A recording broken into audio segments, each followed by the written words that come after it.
ده بضحك على ايه؟ ضحكني معاك. تعالى تعال.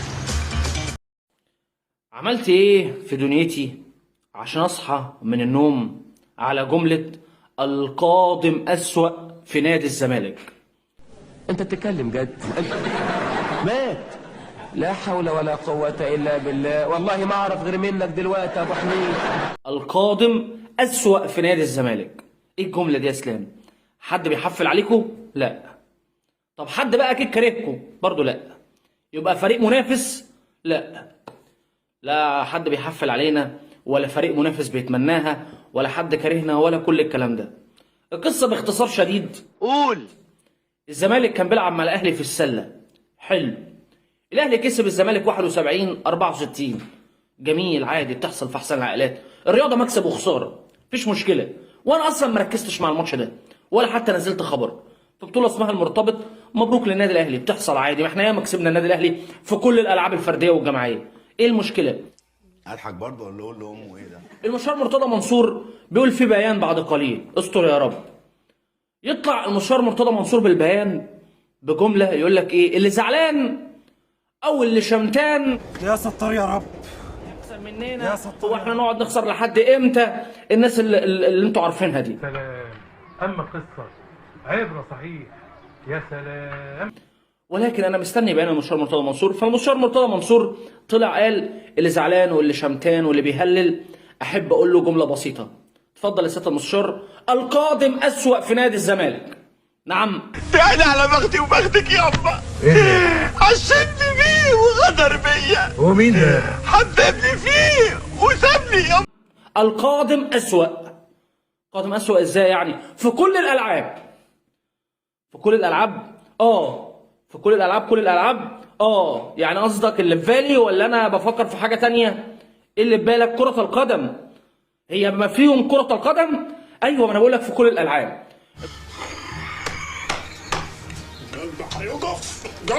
القادم أسوأ. هتقلب بلاك حتى على كرة القدم اللي احنا متعشمين فيها ناخد السادسة هتضيع والدنيا كلها هتضيع. يا حسن السودة انا يابا. يا حسن السودة انا يابا. يا حسن السودة. طب ليه؟ قال لك ما انتوا عارفين السبب. ما معناش جنيه، نجيب منين؟ احنا قعدنا نصوت قبل كده وطلعنا على قناه الزمالك، ده كلام المستشار مرتضى منصور. ما عمال نقول الحقونا، ممدوح عباس خد كل الفلوس، ما معناش حاجه، الناس تتحرك، واللي متضايق ومش عاجبه كلامي ما تبعدوا عننا بعض. سويت في الجيش. لحظه من فضلكم جميعا، لحظه من فضلكم جميعا. لسه المفروض في جلسه، مش فاكر هي قريب بعد ايام، للاستئناف على الحكم بتاع ممدوح عباس اللي هو بتاع حجز الارصده. طب ما ممكن ربنا يكرمنا يا سياده المستشار. عشان بص كل مره تروح متزرزر كده بسعادتك عليا وتتخنق مني وتطردني، تاخد غرضك مني وترميني بره. طب ليه جرعه اليأس؟ طب ما ممكن ربنا يكرمنا، خلينا ندعي يمكن الحجز يتشال، يمكن الامور كلها تعدي. ليه جرعه اليأس اللي اصحى عليها وانام عليها بالليل؟ لان الفيديو بادئ الساعه 2 بالليل امبارح بتوقيت مصر. القادم اسوأ للزمالك، لا اقبلها، لا اقبلها يا سياده المستشار، معلش مع احترامي. لا ده الزمالك. احنا كنا بناخد منك التفاؤل لما يكون عندنا مشاكل متلتله قد كده اهو، سواء في عقود اللعيبه او مش عارفين نشتري اللعيبه او لعيبه بتمشي وبتهرب، كنت انت بتيجي تقول لنا ما تخافوش، انا معاكم هحل لكم مشاكلكم. ولكن دلوقتي ترميها يا سياده المستشار في وشنا كده وتقول القادم اسوأ. ماشي. لا لو سمحت ارجوك، ده نادي الزمالك، مش هقبلها. وبعدين انا هتفائل من مين؟ لما رئيس الزمالك نفسه يديني الجرأة ديت من التشاؤم، انا مين اللي هيخليني اتفائل؟ اتفائل فين؟ لا مفيش قادم اسوأ، ومش هنتنازل عن افريقيا. انت يا ابني دايما تقاطعني ليه؟ تضطهدني ليه؟ مستعصبني ليه؟ اعصابي كلهم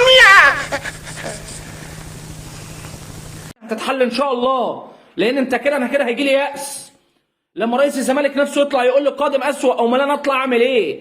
انا كمشجع اطلع اعمل ايه؟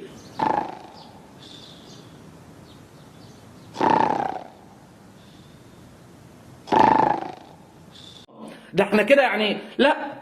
فهو تصريح، لا غير موفق. انا مش عايز اسمع حاجه فيها يأس الفتره ديت. احنا بنبدا ايام جديده، نسمي الله كده سياده المستشار ونقول بسم الله. احنا عارفين كلنا ظروف الزمالك، وان شاء الله باذن الله الاستئناف يتقبل والحجز على الارصده يفك والدنيا كلها ترجع تمام. بس ارجوك لو سمحتوا جميعا بلاش جرعه اليأس الفتره دي، لان احنا كلنا متلصمين وتركيزنا كله على افريقيا. حد يوديني الانعاش. الفوطه بتاعت افريقيا من دلوقتي. انا عايز السادسه وممكن اقع في المجموعه مع الاهلي. سامحني.